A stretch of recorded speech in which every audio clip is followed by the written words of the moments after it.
अस्सलाम वालेकुम नाज़रीन, मैं हूँ आयशा जुल्फ़िकार। आप देख रहे हैं दरपर्दा। मशरिक़ वुस्ता के जंगी सुकूत के बीच इस्लामाबाद एक बार फिर बैन अल-अक़वामी सिफारतकारी का मरकज़ बन चुका है। ख़ित्ते में कशीदगी का ग्राफ जिस तेज़ी से आसमान को छू रहा था, अब उसी शिद्दत के साथ उसे कम करने के लिए पसे पर्दा कोशिशें फैसला कुन मरहले में दाखिल हो चुकी हैं। ईरानी वज़ीर ख़ारिजा अब्बास इराक़ची के army chief field marshal Syed Asim Munir और नायब वज़ीर आज़म इसहाक डार के साथ हंगामी राब्ते और इस्लामाबाद में उनकी आमद इस बात का इशारा है कि कोई बड़ी पेशरफ्त होने वाली है। ये सिफारती हलचल एक ऐसे नाजुक मोड़ पर हुई है जब अमरीकी सदर डोनाल्ड ट्रंप ने पाकिस्तान की दरख्वास्त पर न सिर्फ इसराइल और लेबनान के दरमियान सीज फायर में 3 हफ्ते की तौसीह कर दी है, बल्कि ईरान के साथ एक देर पा मुआहदे की ख्वाहिश का इजहार भी किया है। ताहम सूरत हाल इतनी सादा नहीं। जहां एक तरफ हम की उम्मीदें हैं, वहीं अमेरिका का ईरानी बंदरगाहों की नाकाबंदी बरकरार रखने और नए बेड़े की तैनाती का ऐलान आग पर तेल का काम कर रहा है। तेहरान पहले भी इन इकदामात को जंगी इकदाम करार देते हुए वाजे कर चुका है कि धमकियां और दबाव की पॉलिसी के साए में मुज़ाकरात मुमकिन नहीं। पाकिस्तान की सालिसी पर तेहरान और वाशिंगटन दोनों का एतमाद ही वो वाहिद मजबूत सतून है जिस पर अमन की इमारत खड़ी की जा रही है। लेकिन सवाल ये है कि क्या इस्लामाबाद में होने वाले मुज़ाकरात का दूसरा दौर शुरू होने जा रहा है या अभी इब्तदाई तैयारी का आगाज है? क्या ये बात महज आर्जी जंगबंदी तक महदूद रहेगी या फिर इसके नतीजे में मशरिक़ वुस्ता के लिए किसी नए इज्तिमाई सिक्योरिटी ढांचे की बुनियाद रखी जाएगी? तो बात करेंगे, हमें ज्वाइन किया है अली सरवर नकवी साहब ने, साबिक सफीर हैं। बहुत बहुत शुक्रिया अली साहब आपके वक्त का। ईरानी वजीर खारजा वैसे तो 3 मुल्कों के दौरे पर हैं और पाकिस्तान आमद के हवाले से ये कयास सराइयां भी की जा रही हैं कि इस जंग के हवाले से कुछ मुस्बत पेशरफ्त होने का इम्कान भी है। लेकिन आपका ख्याल है कि वाकई इस जंग के हवाले से कुछ मुस्बत पेशरफ्त होगी? क्योंकि जो वफ्द पहले पाकिस्तान आया था ये वो वफ्द तो नहीं है। देखिए, ये वो वफ्द बिल्कुल नहीं है और मैं नहीं समझता कि ईरानियों ने अभी इरादा किया है कि वो अमेरिका से फिर से दोबारा अमेरिकी वफ्द से बात करेंगे और ना ही कोई अमेरिकी वफ्द के आने की कोई बात हुई है। तो मैं समझता हूँ कि ये एक मशवरा करने के लिए वो दौरा कर रहे हैं और पाकिस्तान जाहिर है एक उनका अहम पड़ोसी मुल्क है और बहुत अहम रोल अदा किया पाकिस्तान ने जंगबंदी में। और फिर उनका जो पहला राउंड अमरीकनों के साथ हुआ था उसमें भी पाकिस्तान ही ने उन दोनों को इकट्ठे एक मुज़ाकरात की मेज पे बिठाया था। तो पाकिस्तान का तो एक कलीदी रोल इस मामले में रहा है। मेरा ख्याल है अभी मशवरा करेंगे। अभी ईरान कहता है कि जब तक हुर्मुज का ब्लॉकेड नहीं उठेगा, जब तक रास्ता क्लियर नहीं हो जाएगा और बिल्कुल आज़ाद आमद रफ्त जहाज़ों की नहीं होगी, तब तक वो फिर से मुज़ाकरात नहीं करेंगे। ये उनका मौक़िफ़ है।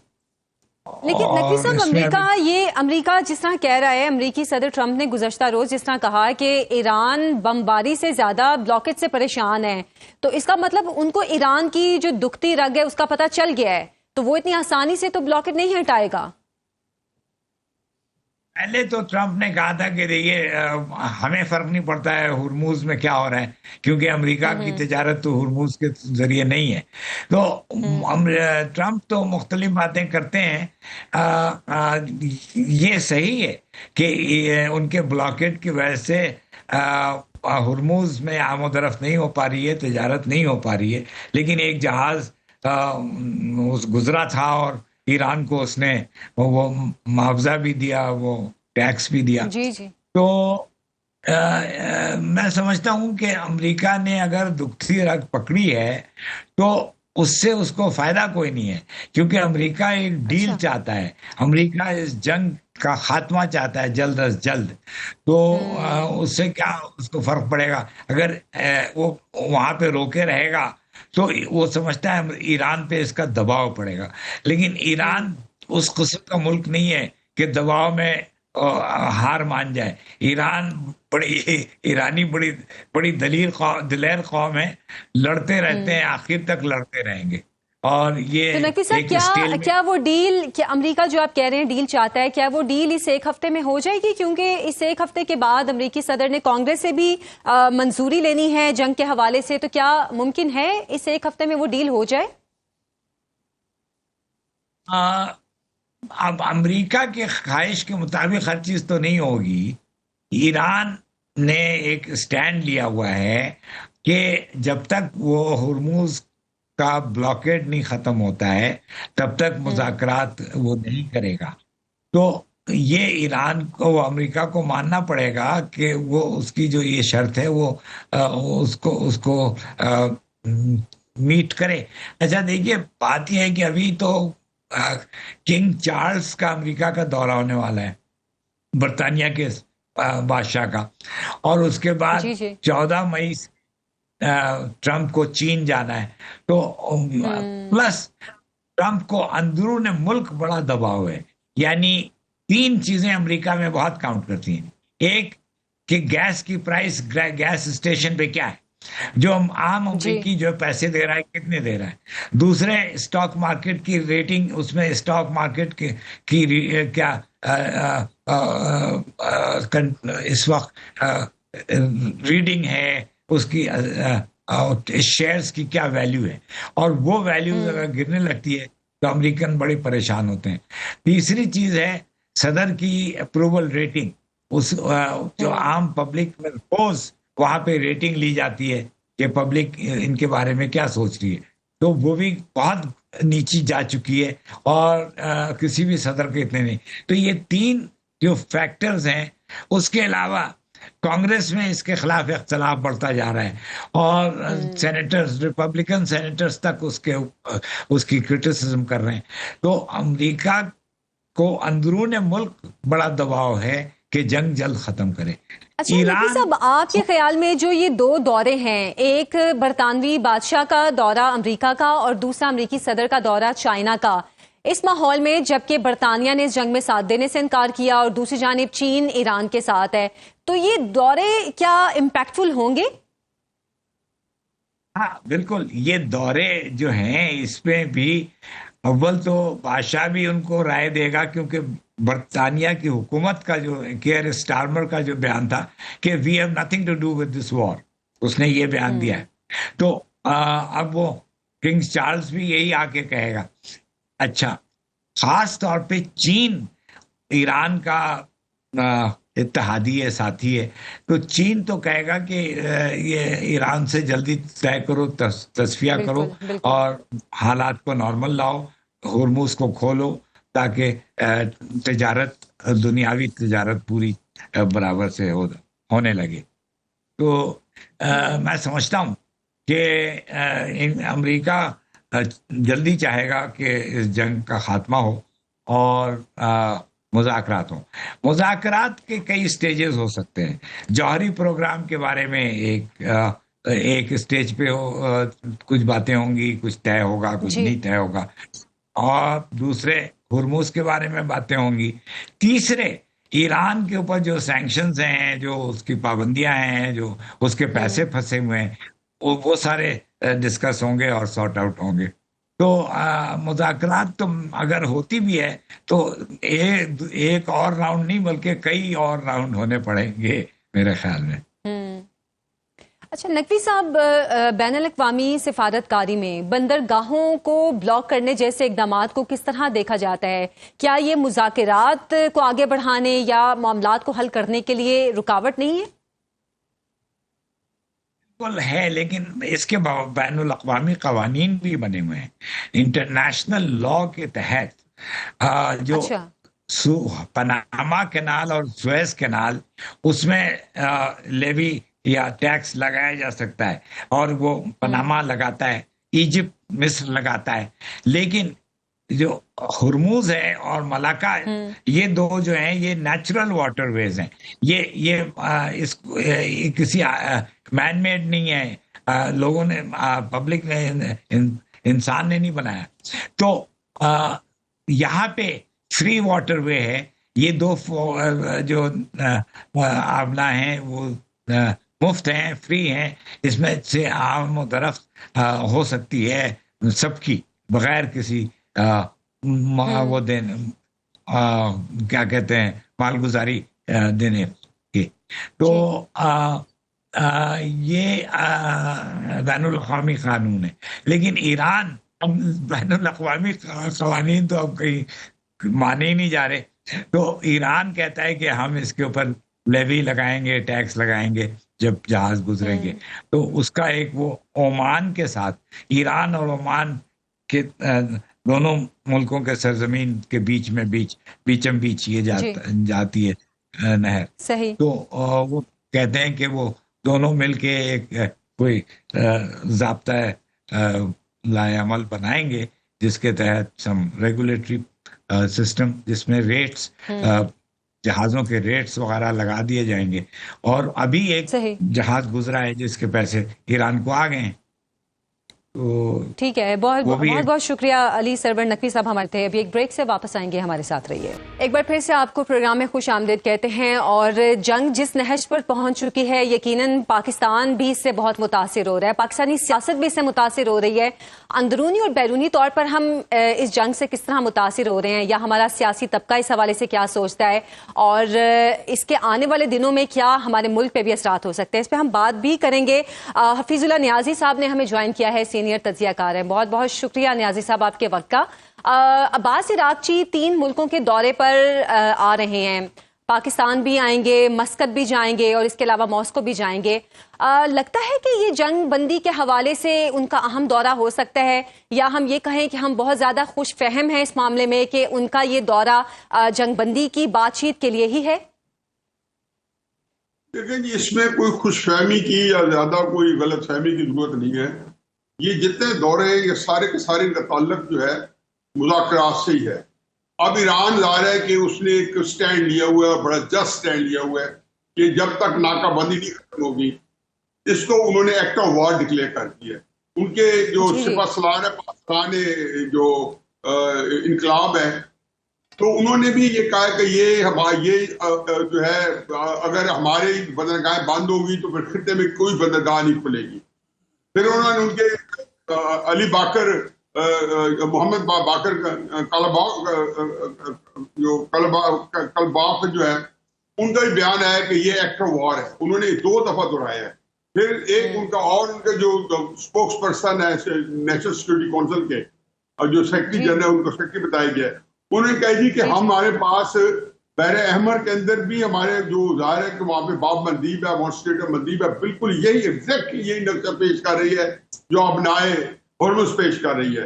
तो स्टेट ऑफ बाब मंदीब या बाब मंदीब जो है वो वहाँ भी इसी तरीके से जमनी हुतियों के पेट्रोल हैं वो। तो उन्होंने कहा कि जी इशारतन कहा है कि सारे जगह बंद हो जाएगी, यानी कि कोई अगर एस्केलेशन होती है वॉर के अंदर या कोई आगे कोई स्टेप होता है या ईरान समझता है कि जी हम ये नाकाबंदी से उनको ये नाकाबिले तलाफी नुकसान पहुंच रहा है, उनके हर तरफ से उनके प्रेशर आ रहा है, तो वो इसको बढ़ा देंगे। वो नहीं बढ़ाएंगे तो अमेरिका को बढ़ाना पड़ेगा कि ईरान को नुकसान नहीं हो रहा, तो वो कोई और तरीका करेंगे। एस्केलेशन बढ़े, जंग लंबी हो, ईरान के हक में जा रही है। पिछले 40 दिनों का जो नतीजा है, जो लबे-लबाब है कि आज ईरान इस पोजीशन में है कि उसको मुज़ाकरात के लिए मिन्नतें की जा रही हो, हमने नहीं करने। इसका मतलब है कोई तो पोजीशन ऑफ स्ट्रेंथ है। पूरी दुनिया के जितने सोशल साइंटिस्ट हैं, जितने डिफेंस एनालिस्ट हैं, जिसको मर्जी कर ले और ना भी करें, आप अपना जो है अपनी इंटेलिजेंस जो यूज करें, तो इसके अंदर पहले दिन से दूसरे तीसरे चौथे पांचवें दिन पता चल गया था कि अमेरिका फंस गया है।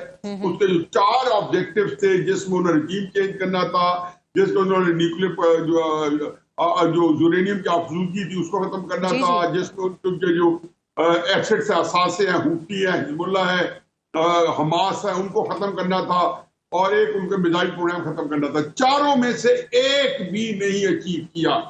इसका मतलब है कि जो अमेरिका ने चाहा नहीं मिला, तो जंग तो अमेरिका को फतह, अमेरिका शिकस्त का पता ये नहीं कहा अमेरिका के ऊपर कब्जा हो जाना था। मतलब ये कि अमेरिका ने जो जंग जीतनी, अगर जो अपना ऑब्जेक्टिव हासिल नहीं किया तो हार गया।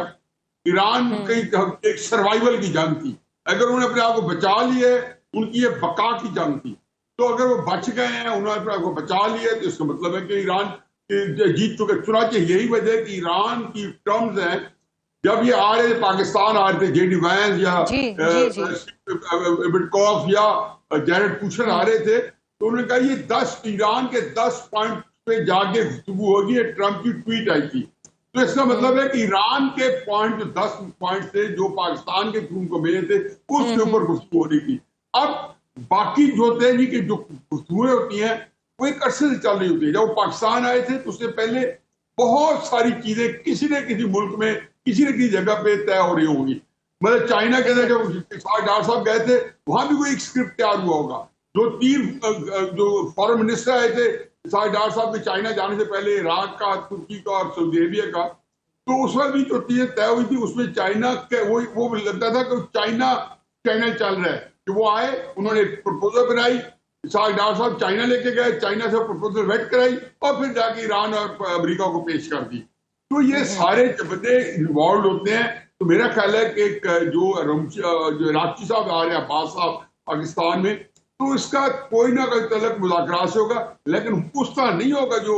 लेकिन रियाजी साहब, एक सवाल जो इस जंग के शुरू से ही बहुत ज्यादा उठाया भी जा रहा है कि ये जंग अमेरिका से ज्यादा इसराइल की है और इसराइल इस जंग में पूरी तरह इन्वॉल्व भी है। अभी जैसे कि इसराइल के वजीर दिफा की जानिब से बयान भी आया है कि हम सिर्फ अमेरिका के ग्रीन सिग्नल का इंतजार कर रहे हैं और ईरान इस जंग में फिर से शामिल होने के लिए, इसको फिर से शुरू करने के लिए पूरी तरह तैयार है। तो क्या हम ये कहें कि जो मुज़ाकिरात हो रहे हैं इसमें इसराइल की रजामंदी नहीं है? नहीं, ये असल इशू ये अब तो खैर इसकी ओनर्स अमेरिका के पास आ गई है। इसराइल को सिर्फ एडवांटेज एप्स्टीन फाइल का है, तो उनके पास जो एप्स्टीन फाइल है वो ऐसी ब्लैकमेलिंग है कि जो ट्रंप जो है 2016 से लेकर 2020 तक इसराइल की ये बात नहीं मानी ईरान पर हमला करने की। नेतन्याहू ने कहा कि मैं 40 साल से इस का इंतजार कर रहा था कि अमेरिका आके ईरान के ऊपर हमारे साथ मिलकर हमला करे। बाकी जो 12 जून 2025 को जंग शुरू हुई थी 12 दिन की, जो 24 जून को खत्म हुई, तो उसमें क्या कहा ट्रंप ने? कहा, ट्रंप का अपना बयान था, उसके तकरीबन 1.5 महीने बाद, कुछ 6 हफ्ते बाद वो यूरोपियन यूनियन के पदनी वो नेटो के किसी इजलास में आए थे यहाँ पे यूरोप में, तो उन्होंने कहा जी अगर मैं ना बंद कराता तो इसराइल का तो पटाखा निकाल दिया था ईरान ने। हर एक को पता है कि ईरान काबू कर लिया था, इसराइल क्या कर सकता है ईरान का? उसके बाद तो उन्होंने एग्जॉस्ट किया, उनको पता है। अब वो चाहते ही हैं कि इसराइल का तो दिल ये करता है को खाना मिले और ईरान के ऊपर कोई न्यूक्लियर बॉम्ब गिरा दिया जाए, जो कि नामुमकिन चीज है, क्योंकि ईरान कोई अकेला दुनिया में नहीं है। ईरान की इस जंग ने बेशुमार ईरान को फायदे दिए हैं। पहली बात यह है कि ईरान की जंग ने पूरी दुनिया को इन्वॉल्व कर लिया है। आप 2 मुल्कों ने ईरान पर हमला किया है और पूरी दुनिया अब उस जंग के अंदर मुलव्वस है, इसलिए कि जो मईशत जो है स्टेट ऑफ हर्मस, उसने पूरी दुनिया में महंगाई, फियर ऑफ जो शॉर्टेज ऑफ एनर्जी, खसूसन जो ईस्ट एशिया है, पाकिस्तान और जितना टुवर्ड सारा मशरिक जो है, ये सारे ममालिक एक अजीबो गरीब एक हम जो है एक कॉम्प्लेक्स सिचुएशन से गुजार है। फिर शुरू जब जंग हुई तो शायद ही कोई मुल्क जो है ईरान के हक में था, क्योंकि इन जिन्हों कहने की मकारियां थी कि इन्होंने 50 साल ईरान का ऐसा गंदा इमेज क्रिएट किया हुआ था। अब वो जब सामने आए जी मुज़ाकरात के ऊपर आया तो भी ईरान का जो डिमीनर था, उनके जो उनका जो था, उनकी जो ट्वीट्स थी, उनके बयानात थे, उनके अंदर एक डिग्निटी थी और इनके अंदर जो एक बाजारीपन था, वो सारी ये मुतकाबली तय हुआ। चुनाचे अमेरिका के अंदर हो या यूरोप हो या चीन हो या जापान हो, अवामी सत्ता पे boss majority, not to talk about the Muslim country, Arab country, सारे लोग ईरान के साथ हैं। लेकिन बहुत सी हुकूमतें, ऑस्ट्रेलिया अमेरिका से हिल गया, जापान जब जंग के बाद हिल गया, साउथ कोरिया हिल गया, फिलिपाइन हिल गया, फिर नेटो के अंदर क्या हाल हो रहा है, बस हर जगह एक सिचुएशन है। अरबों को देख लो कि यहाँ से अड्डे उसके तकरीबन अब जो है जंग के बाद अड्डे कैमरे को कोई कुछ नहीं। बिल्कुल। अच्छा रियाज साहब, यहाँ पे मैं आपसे कतई कलामी की माजरत, लेकिन मैं आपसे यहाँ जो मुल्की सियासत है उसके हवाले से भी मैं पूछना चाह रही हूँ कि पाकिस्तान की जो कामयाब सिफारतकारी है, इसके मुल्की सियासत में या अंदरूनी माहौल पे क्या असरात होंगे? क्या इसके मुस्बत असरात हम देख सकते हैं हमारे जो अंदरूनी इख्तलाफात है उनको दूर करने में? होना तो चाहिए। देखना बात ये कि अल्लाह, देखो एक इंसान की अपनी कैपेसिटी होती है। मैं और आप है ना, हमें अल्लाह ने एक महदूद किस्म की कैपेसिटी दी है। कितनी दी है? कंपैरेटिव कितनी है? अब जो हमारे हुक्मरान है, खसूसन जो हमारी असली क़यादत है, ये उनके अंदर अल्लाह ने कितनी एक कैपेसिटी दी है। बहुत सारी बातें आज करना चाहे तो इमरान खान जो जिसके पास पाकिस्तान की जो सियासत जो है वो मैं उसको मुझे अच्छी लगे बुरा लगे, वो इमरान खान के लिए घूमती है और वो उसका खुद इनकी उसकी वजह ये तो अच्छा तो ये होगा कि उनके अंदर एक ये उनका जिसको कहना चाहिए कि उनकी ज़हन के अंदर जो उनकी कैपेसिटी उसका पता चलेगा जो तयन करें। और जबकि आपको ये बात है कि कोई भी हुकूमत उनके लिए लाजिम है कि उनके ऊपर सियासी तौर पे कौम डिवाइडेड ना हो और उनको मैक्सिमम कौम की सपोर्ट हासिल हो। और ये बदकिस्मती होगी कि अगर वो इस मौके से फायदा ना उठा के कौम को इकट्ठा ना जो है ना उसको इकट्ठा ना कर सकते। बिल्कुल ठीक, आपने बहुत बहुत शुक्रिया। हफीजुल्लाह नियाज़ी साथ मौजूद थे। एक ब्रेक के बाद हम बात करेंगे कि इस जंग ने मॉडर्न वॉरफेयर को किस तरह अनलॉक किया है। हमारे साथ रहिए। एक बार फिर से खुश आमदीद नाज़रीन। आज की जंगें सिर्फ टैंकों और मिसाइलों से नहीं लड़ी जाती बल्कि एल्गोरिथम, डाटा और मसनूई जहानत भी मैदान जंग का हिस्सा बन चुकी हैं। अमरीका और ईरान के दरमियान जंग ने जदीद जंग का एक नया बाब खोल दिया है, जहां फैसले इंसान की बजाय मशीनी तज्जिए से हो रहे हैं। दिफाई माहिरीन के मुताबिक इस तनाज़े में पहली बार बड़े पैमाने पर मसनूई जहानत की बुनियाद पर अहदाफ, खुदकार ड्रोन्स और रियल टाइम मैदान जंग के तज्जियाती टूल्स इस्तेमाल किए जा रहे हैं। अमरीकी फौज के बाज़ ऑपरेशंस में AI सिस्टम्स ने सेटेलाइट तस्वीर और खुफिया मालूमात के वसी डाटा को चंद सेकंड में तज्जिया करके हमलों के लिए अहदाफ तजवीज़ किए। दूसरी जानिब ईरान भी ड्रोन टेक्नोलॉजी, साइबर वॉरफेयर और मालूमाती जंग के जरिए मुकाबला करने की कोशिश कर रहा है। इस तनाज़े ने एक और खतरनाक रुझान को भी जन्म दिया है। मसनूई जहानत से तैयार सोशल मीडिया पर जाली वीडियोस और तस्वीर के जरिए अवामी राय को मुतासिर करने की कोशिश भी सामने आई है। माहिरीन का कहना है कि आने वाली जंगें सिर्फ मैदान जंग में नहीं बल्कि डाटा सेंटर, सेटेलाइट और एल्गोरिथम्स के जरिए भी लड़ी जाएंगी। सवाल यह है कि क्या AI का इस्तेमाल जंग में इंसानी फैसले की सलाहियत महदूद कर रहा है? तो इस पे हम बात करेंगे। खालिद चिश्ती साहब ने हमें ज्वाइन किया है। बहुत बहुत शुक्रिया खालिद साहब आपके वक्त का। आज की जंगें हम ये देख रहे हैं कि सिर्फ टैंकों, मिसाइलों और हथियारों से नहीं लड़ी जा रही बल्कि AI टेक्नोलॉजी का इस्तेमाल किया जा रहा है, एल्गोरिथम का इस्तेमाल किया जा रहा है और मसनूई जहानत को खास तौर पर इस्तेमाल किया जा रहा है इन जंगों में। आपके ख्याल में मॉडर्न वॉरफेयर को अनलॉक किया जा रहा है, एक नया चैप्टर है जो कि शुरू किया जा रहा है इन जंगों के जरिए? बहुत शुक्रिया आयशा, आपने इनवाइट किया। जी बिल्कुल, ये वर्ल्ड वॉर 1 या वर्ल्ड वॉर 2 और इवन जो पाकिस्तान ने जंगें लड़ी 1965-71 की, ये वो जंगें नहीं रही। अब ये जंगें वो हैं जो स्टील वर्सेस स्टील नहीं होगा, टैंक वर्सेस टैंक नहीं होगा, जेट वर्सेस जेट या सबमरीन वर्सेस सबमरीन नहीं होगा।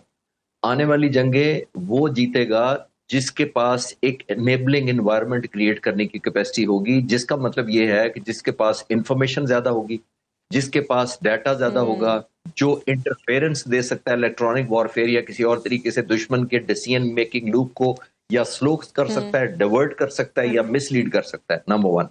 दूसरा, वो जंग जीतेगा जिसके पास मोस्ट लेटेस्ट एनिमी पोजीशन होगी और ताकि वो अपनी टेलर कर सके अपनी मूव्स को, अपनी स्ट्रैटेजी को। नंबर 3 ये होगी कि वो कितना कॉस्ट प्रोहिबिटिव दुश्मन के लिए करता है किसी मिलिट्री वॉरफेयर को और कितना कॉस्ट इफेक्टिव अपने लिए करता है। जिसका मतलब है, जैसे ईरान की मिसाल में बात करने की कोशिश करता हूं कि यहाँ पे ईरान ने शायद ड्रोन चाहे वो $15,000 का हो या $50,000 का हो, वर्सेस उसने 4 मिलियन का एक पैट्रियट फायर करवा दिया अगर, या एक से ज्यादा इंटरसेप्ट करने के लिए, तो आप अंदाजा लगा लें कि कॉस्ट प्रोहिबिटिव भी हो गया, फिर डिफिकल्ट टू इंटरसेप्ट हो गया। मैं आज ही एक international centre for analysis and security strategy and analysis का एक रिपोर्ट आई है, उन्होंने ये कहीं क्लेम किया है कि हमने पेंटागन से 3 बड़े कॉन्फिडेंशियल डॉक्यूमेंट्स निकलवाए हैं जिसके तहत इन्हीं दिनों में अमेरिका ने तकरीबन 50% अपने पैट्रियट फायर कर दिए हैं, तकरीबन 45% तो प्रिसीजन गाइडेड मुनिशन इसमें जंग में फायर किया है, तकरीबन 30% टॉमाहॉक मिसाइल फायर कर दिए। इसका क्या मतलब है? अगर एवरेज स्ट्रेंथ उसकी 50% मिनिशन पर आ जाए तो ईरान ने तो बहुत इकोनॉमिकल रेट पे करके उनका बिलियंस ऑफ डॉलर्स खर्च करवा दिए। अगर $1 बिलियन पर भी एस्टिमेट किया जाए, जो कि लोग कह रहे हैं या एनालिस्ट कहते हैं 1.5 से 2 बिलियन अमेरिका को पर डे पड़ी है जंग, ये तो सिर्फ 1 बिलियन पे भी कैलकुलेट करें तो $42 मिलियन पर आवर आती है कैलकुलेशन, 11,000 पर सेकंड आती है US डॉलर खर्चा जंग का। ईरान ने तो इतने नहीं खर्चे। तो मैं कहना ये चाह रहा हूं, जिस तरफ आपकी बात को सपोर्ट करते हुए, कि अब जंगें प्राइस या सिर्फ उनकी वैल्यू से नहीं होनी, इनोवेटिव कौन है, स्ट्रैटेजी को अपने लिए लो कॉस्ट रख के दुश्मन को एक्सपेंसिव कैसे करता है, वो जीतेगा। अच्छा खालिद साहब, इस जंग में एआई का इस्तेमाल, बल्कि इससे पहले हमने गजा वॉर में भी देखा कि इसराइल ने किस तरह एआई का इस्तेमाल करके लोगों को और बड़े बड़े लीडर्स को टारगेट किया, लेकिन अब इस जंग में भी वही चीज हमें नजर आई। तो क्या इसने रिवायती जो अस्करी हिकमत अमली थी उसके मिजाज को, उसके किरदार को भी तब्दील कर दिया है? जी, जैसे मैंने पहले अर्ज किया, बिल्कुल आपने ठीक कहा कि क्योंकि जिसके पास डाटा या इन्फॉर्मेशन ज्यादा होगी उसकी डिसीजन मेकिंग फास्टर होगी, ज्यादा इफेक्टिव होगी और जाहिर है ज्यादा लीथल होगी दुश्मन के लिए। तो आई थिंक फैसला साजी की जितनी कैपेसिटी आप अपने हाथ में रखेंगे उतनी ही ज्यादा आपके हाथ में लेडर ऑफ एस्केलेशन आपके हाथ में रहेगी। यानी आपने जंग को किस टेम्पो से ऊपर लेके जाना है। अगर आपके पास डिसीजन मेकिंग नहीं होगी, जिसका मतलब है आपका डाटा नहीं है, जिसके पास मतलब है आपकी सर्विलेंस उतनी नहीं है, तो फिर आप डिसाइड कैसे करेंगे, डिसीजन टाइम पे कैसे लेंगे? आप रिएक्टिव मोड में चले जाएंगे दुश्मन के खिलाफ। रिएक्टिव का मतलब यह है कि दुश्मन ने हमला किया, मैंने काउंटर हमला कर दिया। दुश्मन ने साउथ की तरफ से मुझे खींचा, मैंने जाकर साउथ में। तो अगर दुश्मन आपके डिसीजन मेकिंग लूप में एंटर हो जाए तो ये आधी जंग आप हार जाते हैं। इसका मतलब है आप रिएक्टिव हो जाते हैं। जैसे अमेरिका ने देखिए डिसीजन मेकिंग लूप के ईरान के आगे को स्ट्रेट ऑफ हॉर्मुज़ बंद किया, अमेरिका खुलवाने पे लग गया। फिर उन्होंने कहा कि फुट ऑन ग्राउंड नहीं करने देंगे, अमेरिका काउंटर करने के लिए लग गया। फिर मैं सिर्फ मिसालों से ये वादे करने की कोशिश कर रहा हूं कि जो अपने हाथ में कंट्रोल रखेगा जंग को, जो ज्यादा अपने आप को इन्फॉर्म रखेगा, उतना ही ज्यादा जाहिर है उतनी ज्यादा इनिशिएटिव उसके पास रहता है। लेकिन खालिद साहब, हम क्योंकि एआई और या फिर टेक्नोलॉजी के हवाले से भी बात कर रहे हैं, तो इसका तो गलत इस्तेमाल भी हम देख रहे हैं। जिस मेनाब स्कूल पर वो एक गलत अटैक था और पहले तो अमेरिका इस बात को तस्लीम नहीं कर रहा था और बाद में उन्होंने खुद तस्लीम किया कि वो एक गलत टारगेट था जो कि उस वक्त में हुआ। तो ये टेक्नोलॉजी तो फिर आपके टारगेट्स को गलत जगह पे भी टारगेट करेगा, तो ये तो आपके अपने नुकसान में नहीं है? जी आयशा, बिल्कुल आपने ठीक कहा। देखिए आर्टिफिशियल इंटेलिजेंस जितनी भी इंटेलिजेंट हो जाए, उसके पीछे जो ब्रेन, ह्यूमन ब्रेन है, उसकी जगह नहीं ले सकता। नंबर वन, वो आपको इनपुट देगा, जो आपने इनपुट दी हुई है उस पर काउंटर वापस फीडबैक दे देगा उसको। तो अगर आपने डाटा गलत दिया है, फॉल्टी दिया है या आउटडेटेड डाटा दिया है, जो किसी जमाने में कोई हो सकता है IRG का कमांड सेंटर हो, आप स्कूल में कन्वर्ट कर दिया गया हो, तो अगर आउटडेटेड देगा तो आपने वेरीफाई तो आपने करना है। ऑब्लिगेशन तो AI तो आपको पिक्चर बना के देती है जिस तरह आप कहते हैं। आपने डिसीजन लेनी होती है कि ये ह्यूमन वैल्यूज के मुताबिक है, एथिकल है, इसके ऊपर वैल्यू ऐड करके आप कोई हमला कर सकते हैं दुश्मन पर। तो देखिए इसी वजह से AI अलोन पे डिपेंडेंट बहुत डेंजरस है आजकल। आपने काउंटर वेरीफाई करना होता है, आपने री वेरीफाई करना होता है। हमने पिछली जंग में, अभी टॉपिक नहीं है, लेकिन मई 2025 में जो पाक फिजाइया के पास टारगेट्स आए थे, हमने बहुत तरीकों से वेरीफाई करने के बाद स्ट्राइक किए थे। ये नहीं किया था कि कहीं से डाटा आया तो आपने स्ट्राइक कर दिया। यही हमने अफगानिस्तान में भी किया। जब पाक फिजाइया के जहाजों ने और हमने वेपन फायर किए हैं तो बहुत डिग्री तक री-वेरिफिकेशन करने के बाद, ऑथेंटिकेट करने के बाद किया था। ये नहीं था कि जो इन्फॉर्मेशन आए उस पर आप चढ़ दौड़े।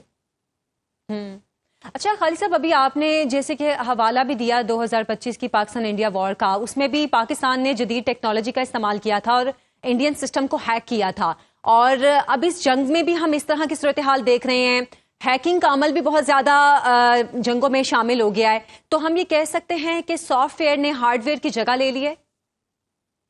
जगह नहीं ले लिए, सप्लीमेंट करना शुरू कर दिया बहुत स्ट्रांगली। जैसे मैंने कहा शुरू में, पहला जुमला मेरा यही था कि स्टील वर्सेस स्टील और जेट वर्सेस जेट नहीं रही दुनिया। अब आपने कितना ज्यादा इंफॉर्मेशन इकट्ठी कर ली है, कितना ज्यादा पीस टाइम में अपने आप को इन्फॉर्म किया है, कितनी ज्यादा real based real war like scenario पहले बिल्ड कर लिया है, उस पे जंगें लड़ी जानी है। जंग जब अनफोल्ड हो जाती है तो लक आपका साथ तब देती है जब आपने तैयारी की होती है।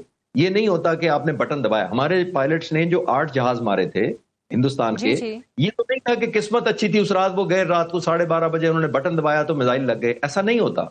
मैं उन पायलट से मिला था जंग से कुछ अर्सा पहले, उन 3 साल से वो पायलट ट्रेनिंग कर रहे थे, एंटी राफेल। तो जब इतनी एक्सटेंसिव ट्रेनिंग आप करते हैं, इसका मतलब है कि आप real war like scenario simulate करते हैं बिफोर द वॉर।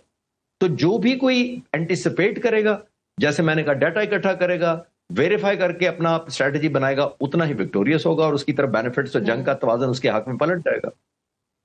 तो ईरान की टेक्नोलॉजी को आप कहां रेट करते हैं, और खासतौर पे जो ईरान की तेज रफ्तार कश्तियां जिनको मच्छर बेड़ा भी कहा जाता है, वो अमेरिका को कितना टफ टाइम दे रही हैं? देखिए ये जो बहरी बेड़ा और जो स्पीड बोट्स हैं, मिसाइल और गन बोट्स हैं, ये अमेरिका के लिए बिल्कुल सरप्राइज नहीं है। मैं आपको एक छोटी सी मिलिट्री इनकी एक एक्सरसाइज हुई थी, मैंने खुद भी नेशनल डिफेंस वॉर को जब कर रहा था 2002 में, उसी वक्त जी, जी। मैं इस्लामाबाद में कर रहा था, उस वक्त अमेरिका में कर रहा था। ये अमेरिकन एक्सरसाइज कर रहे थे, उसका नाम था मिलेनियम चैलेंज 2002। अमेरिका कर रहा था। जी। एक फोर्स जी, उन्होंने जी। अमेरिकन बनाई हुई थी, ब्लू फोर्स, एक उन्होंने रेड फोर्स बनाई थी ईरान। ईरान का ज़ाहिर है कमांडर भी अमेरिकन ही था, जनरल पॉल नाम था उसका, रिपर। उसने, जनरल रिपर ने जब प्लान किया, ये स्पीड बोट से 24 साल पहले, ईयर 2002 की मैं बात कर रहा हूँ, उस वक्त भी उसने स्पीड बोट की थी, उस वक्त भी गन बोट, उस वक्त भी फॉर्म किया था, उस वक्त भी सरप्राइज दिया था। एक दिन बाद उस जंग के, जो सिमुलेटेड वॉर थी, एक उसने एयरक्राफ्ट कैरियर डबो दिया था और 16 जवारी जहाज डबो दिए थे अमेरिका के सिमुलेटेड वॉर में। उस सिमुलेटेड अच्छा। वॉर को रोकना पड़ा 2002 में, और अमेरिका की नेवी को अपग्रेड किया गया और ईरानियन नेवी को डाउन प्ले किया गया ताकि रिजल्ट फेवरेबल लिए जाए। और जनरल रिपर ने एहतजाज किया था प्लानर से कि आपने, मैं तो जंग जीत चुका था, तो मैं आपको सिर्फ रिलेट क्यों कर पाया हूं। 2002 की बात कर रहा हूं। ये स्पीड बोट्स आज सरप्राइज नहीं दे रही, ये उस वक्त की भी थी। जनरल रिपर ने खुद, अमेरिकन जनरल ने अप्लाई किया था इनको सिमुलेटेड वॉर गेम के जी। अंदर। तो आई थिंक अमेरिका को सबक उस वक्त भी सीखना चाहिए था कि ये एसेट्स हैं जिन पर ईरान काम कर रहा है, और 24 सालों में तो उसने ज़ाहिर है बहुत डेवलपमेंट कर ली है। अच्छा, आखिर में आपसे मैं जानना चाहूंगी, अगर आबनाए हुर्मज में बारूदी सुरंगें हैं तो वहां से बहरी जहाजों की महदूद नकलो हरकत कैसे हो रही है? देखिए, ईरान क्योंकि स्टेट ऑफ हुर्मुज से खुद ट्रैफिक कंट्रोल कर रहा है, तो ईरान को जी। पता है कि कौन सा डोर सेफ है, जिसकी वजह से वो पैसेज देता है। ये देखिए, ये हमें एक और चीज मिक्स नहीं करनी चाहिए। स्टेट ऑफ हुर्मुज कहते हैं जी 35 किलोमीटर चौड़ा एक पट्टी गुजरती है जहां से नैरो सबसे, तमाम 35 किलोमीटर के अंदर बहरी जहाज नहीं चलते। वो हार्डली 10 किलोमीटर का कॉरिडोर है जहां पे समंदर की डेप्थ इतनी है कि बहरी जहाज गुजर सकते हैं। अगर साइडों पे अच्छा। जाते हैं तो फिर सरफेस जो है वो इतनी डेप्थ नहीं है कि बड़े बहरी जहाज वहां से गुजर सके। तो 10 किलोमीटर का जो कॉरिडोर है, ईरान ने जो ओमान की तरफ है उसको बंद किया हुआ है, यानी अपनी तरफ उसने खोला हुआ है बेटर विजिलेंस के लिए। तो जब वो ट्रैफिक गुजारता है तो वो खुद एक नेविगेशनल पॉइंट्स देता है कि इस पॉइंट से इधर आओ, इस पॉइंट से अगले पे चले जाओ, तो उसको सेफ पैसेज का रूट पता है। और अगर कोई और जी। अटेम्प्ट करेगा तो जाहिर निशाना बन सकता है। बिल्कुल, बहुत बहुत शुक्रिया। खालिद चिश्ती हमारे साथ मौजूद थे। आज के प्रोग्राम से मुझे इजाजत दें। अल्लाह हाफिज।